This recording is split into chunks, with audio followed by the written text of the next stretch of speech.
खबरों से आगे में आज शाम एक पाकिस्तानी आर्किटेक्ट प्लास्टिक का क्या मुनफरिद इस्तेमाल तजवीज़ करते हैं। ह्यूस्टन में एक नई कॉमिक बुक की रिलीज पर लोगों का जोश और बर्मा में आने वाली तब्दीली के फनून लतीफ़ा पर असरार। ये है वॉइस ऑफ अमेरिका की पेशकश खबरों से आगे।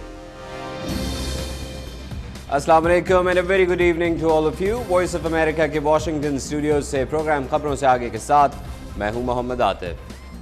व्यूअर्स, कल के प्रोग्राम में हमने जिक्र किया था कि प्लास्टिक का इस्तेमाल दुनिया भर में तकरीबन हर शोबे में बढ़ रहा है। सस्ते होने और मुख्तलिफ अशकाल में बासानी ढल सकने के बायस डिस्पोजेबल अशिया से लेकर खलाई टेक्नोलॉजी तक हर जगह प्लास्टिक का इस्तेमाल मुसलसल बढ़ रहा है।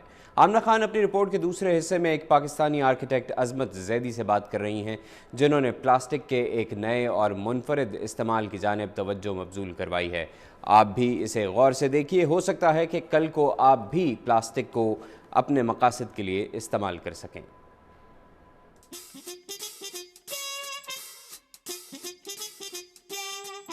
प्लास्टिक को कोई भी शक्ल, कोई भी रंग दिया जा सकता है।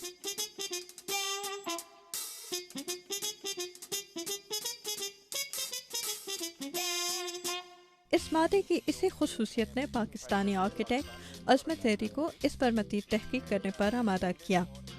जो इसकी खूबसूरती है कि इसको किसी भी शेप में बड़ी खूबसूरती के साथ ढाला जा सकता है।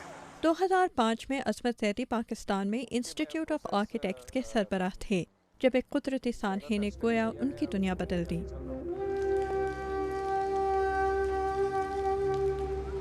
ज़ल्ज़ले के झटकों से गांव के गांव मिट्टी में मिल गए, शहरों की शक्ल बदल गई। मुतासरीन की गोया एक मुसलसल कतार थी। हज़ारों लोग बस अपने तजुर्बात का बोझ उठाए सर छुपाने के लिए छत तलाश कर रहे थे। तबाह होने वाली इमारतों में से एक मरगला टावर था, जहां कई रोज़ तक रेस्क्यू ऑपरेशंस जारी रहे। ये तबाही अजमत जैदी ने अपनी आंखों से देखी। उस वक्त फिर मुझे ख्याल आया कि मैं तो बुनियादी तौर पे आर्किटेक्ट हूँ, और क्यों ना मैं इस मटेरियल पे जो मैंने रिसर्च की है वो और अपने प्रोफेशन का जो मेरा तकरीबन लगभग 30 साल का तजर्बा हो चुका है, उसको मिला के लोगों को अगर फ़ायदा दूँ तो that would be something great. ज़ल्ज़ले में बेघर होने वालों को खैमे फराहम किए गए। अब इनके सर पर छत तो थी, लेकिन बारिश, सर्दी या गर्मी से बचाव का कोई तरीक़ा नहीं। अजमत जैदी कहते हैं कि लोगों को इस मुश्किल में देखकर उन्हें स्टायरोफोम के घर तामीर करने का ख्याल आया। मैंने ये सिलसिला किया कि इस मटेरियल को बहुत सारे डिफरेंट कंपोनेंट्स में कन्वर्ट करके इंटरलॉकिंग कंपोनेंट्स डिज़ाइन किए, और वो ऐसे इंटरलॉकिंग कंपोनेंट्स जो किसी ग्लू या ग्लू के बगैर इकट्ठे जोड़े जा सकते हैं। स्टायरोफोम प्लास्टिक की एक किस्म है जो बहुत हल्की फुल्की होती है, लेकिन इसे बहुत मजबूत बनाया जा सकता है और ठोस शक्ल दी जा सकती है। अजमत जैदी ने इस मादे पर मबनी एक ऐसी इमारत का खाका तैयार किया जो मुख्तलिफ हिस्सों या पैनल्स पर मुनहसर हो, जिन्हें जोड़ना सिर्फ कुछ घंटों का काम हो। वो जो डिज़ाइन किए गए हैं वो ऐसे किए गए हैं कि they are easy to handle, और उसमें एक ही पैनल में छत भी काफ़ी हद तक इंक्लूडेड है, उसकी बुनियादें भी उसमें इंक्लूडेड हैं, उसकी दीवारें और दीवारों के अंदर शेल्फ्स भी इंक्लूडेड हैं। उसमें आपके हर एक्टिविटी, सोने की जगह, बैठने की जगह, टीवी देखने की जगह, पढ़ने की जगह, स्टूडेंट्स के लिए, हाउस वाइफ्स के लिए सिलाई की मशीन रखने की जगह, अपने रज़ाइयाँ कंबल रखने की जगह, हर चीज़ का इंतज़ाम है। लेकिन स्टायरोफोम के बने ये यूनिट सिर्फ घरों के लिए नहीं, बल्कि दूसरी इमारतें खड़ी करने के लिए भी इस्तेमाल किए जा सकेंगे। आप यूनिट फौरी तौर पे एज अ हॉस्पिटल भी असेंबल कर सकते हैं, as a clinic, basic health unit, as a residential unit, as a hostel, as a school, as any building, as office building, किसी तरह से भी आप इसको यूज़ कर सकते हैं, असेंबल कर सकते हैं। जैसे आप कढ़ाई में पकौड़े तलते हैं, आप डालते चले जाते हैं, वो तलते चले जाते हैं, उसी तरह की प्रोडक्शन इसमें भी पॉसिबल है। लेकिन इतना कारामद होने के बावजूद प्लास्टिक को अक्सर रद्दी या कूड़े करकट के ढेर में फेंक दिया जाता है। अमेरिका में प्लास्टिक के इस्तेमाल का मसला एक तरफ है, आलमी सतह पर भी बहुत से मुल्कों को प्लास्टिक के इस्तेमाल की वजह से मुख्तलिफ मसाइल का सामना है। एक आलमी कम्युनिटी की हैसियत से सबसे बड़ा चैलेंज जो इस वक्त हमें दरपेश है वो ये है कि हम प्लास्टिक के इस्तेमाल की बेहतरीन तरीकों का पैगाम दूसरों तक किस तरह पहुँचाते हैं। प्लास्टिक का इस्तेमाल अब इतना आम हो गया है कि इसे तर्क या ख़त्म करना अब बहुत मुश्किल है। इस नए दौर में जिद्दत की रफ्तार ने बहुत से पुराने नज़रियात को पीछे छोड़ दिया है, लेकिन ये शायद वक्त ही बताएगा कि हम प्लास्टिक के इस्तेमाल के बारे में अपने नज़रियात बदलने में कहाँ तक कामयाब रहते हैं।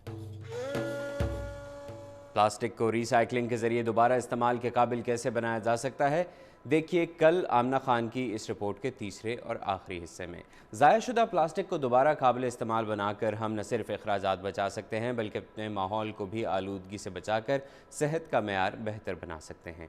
व्यूअर्स, ये बात तो हम सभी जानते हैं कि रेगुलर एक्सरसाइज हमारी सेहत के लिए फ़ायदेमंद है। पैदल चलने, जॉगिंग करने या दौड़ को अपने मामूल का हिस्सा बना लेने से सेहत पर बहुत ही खुशगवार असरात मुरतब होते हैं। गुज़श्ता दिनों अमरीकी रियासत टेक्सास के शहर ह्यूस्टन में ओलंपिक मैराथन के ट्रायल्स में लोगों ने एक बड़ी तादाद में शिरकत की। एथलेटिक्स के मुकाबलों में लोगों की गैर मामूली दिलचस्पी की वजह क्या है, बता रहे हैं अब्दुल अजीज़ खान। इस दौड़ में भागने वाले ज़्यादातर अफराद को जीतने की कोई उम्मीद नहीं, ये कुछ ज़ाती वजूहात की बिना पर भाग रहे हैं। क्रेग लिपर्ट के लिए ये 29वीं मैराथन रेस है। मुझे गर्म मौसम की तलाश थी। आखिरी लंबी दौड़ जिसमें मैंने हिस्सा लिया था उस दिन बहुत सर्दी थी।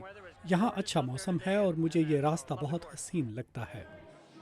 दौड़ ख़त्म करने के बाद शुरका एक कन्वेंशन सेंटर में गए जहाँ वो अपने दोस्तों और रिश्तेदारों से मिले। उन्होंने अपनी रेस में कारकर्दगी इस कंप्यूटर पर देखी। 47 साला डेनिया पोएटो कहती हैं कि बढ़ती हुई उम्र में फ़िट होने का ये बहुत अच्छा तरीका है। जैसे जैसे आपकी उम्र बढ़ती है आप में क़ुव्वत बर्दाश्त भी ज़्यादा होती जाती है। मुझे यकीन है कि मैं ये कर सकती हूँ। 25 साला क्रिस्टी को इस रेस के लिए अपने ख़ानदान की बहुत सपोर्ट हासिल है। एक ज़ाती इरादा और उसमें कामयाबी ही मेरा हौसला बुलंद करते हैं। मैं ओलंपिक्स के ट्रायल्स में भी क्वालिफाई करना चाहती हूँ। आने वाले दिनों में मेरा गोल यही होगा। और ये मियाँ बीवी रियासत पेंसिल्वेनिया से ये रेस देखने आए थे। इनकी इत्तेफाक से अमरीकी ओलंपिक टीम के खिलाड़ी जॉश कॉक्स से भी मुलाकात हो गई। हर इंसान उस लेवल तक जाना चाहता है, इस वजह से उनसे मिलना एक एजाज़ की बात है। ये आपकी हौसला अफजाई करते हैं और आपकी रहनुमाई भी करते हैं। मगर बहुत से लोगों के लिए ये सिर्फ तफरी और दूसरे लोगों से मिलने का मौका होता है। इन तीनों खवातीन ने सेहतमंद रहने के लिए रियासत टेक्सास के शहर पेयरलैंड की सड़कों पर दौड़ना शुरू किया था। फिर इनकी दोस्ती हो गई और आज ये साथ भागती हैं। Just the people you run with and the relationships you make, it's like no other. It's lasting. Yep. Come on, Houston! Beijing में होने वाले 2008 के ओलंपिक्स में अमेरिका ने कुल 110 तमगे हासिल किए मगर मैराथन में कोई तमगा नहीं जीता। मगर बहुत मुमकिन है कि आने वाले दिनों में आहिस्ता आहिस्ता मैराथन खुसूसतन अमरीकियों का खेल बन जाए। पिछले 30 सालों में अमेरिका में मैराथन भागने वालों में बहुत इजाफा हुआ है। मुल्क भर में सालाना मुनक्किद होने वाली मैराथन रेसों की तादाद 200 से बढ़कर 600 हो चुकी है। ग्रेग फ्लैकस के साथ अब्दुल अजीज़ खान, उर्दू VOA। कोई अच्छी खबर? अगर आप चाहते हैं कि पाकिस्तान के बारे में अच्छी खबरें भी देखने को मिले तो फिर थाम लीजिए अपना कैमरा। उनके मुताबिक मुसलमान क्या सोचते हैं, क्योंकि अब सिर्फ हम आपके पास खबरें लेकर नहीं आएंगे बल्कि आप भी हम तक खबरें लेकर आएंगे और हम उन्हें दुनिया तक पहुंचाएंगे। अगर आपको मुआशरे में कहीं कोई खुशगवार तब्दीली नजर आई है या किसी ने कोई अच्छा काम किया है या आसपास के माहौल में बेहतरी लाने के लिए कुछ किया है तो उसकी मुख्तसर सी वीडियो बनाकर हमें भेज दीजिए। हम बेहतरीन वीडियोस को खबरों से आगे में नशर करेंगे। पूरी दुनिया इस पर नजर रखी हुई है और मुताबिकत के साथ काम कर रही है। तो फिर देर किस बात की, हमारी वेबसाइट community.urduvoa.com पर आइए, अपनी वीडियो अपलोड कीजिए और दुनिया को बताइए कि पाकिस्तान से अच्छी खबर क्या है। Voice of America Urdu service की कोई अच्छी खबर। Time for a short break. और अमेरिका के मारूफ अवार्ड मुकाबले गोल्डन ग्लोब में गैर मुल्की फिल्मों की कैटेगरी में मैदान मारा है ईरान की एक फिल्म ने। इस पर एक रिपोर्ट ब्रेक के बाद हमारे साथ रहिएगा।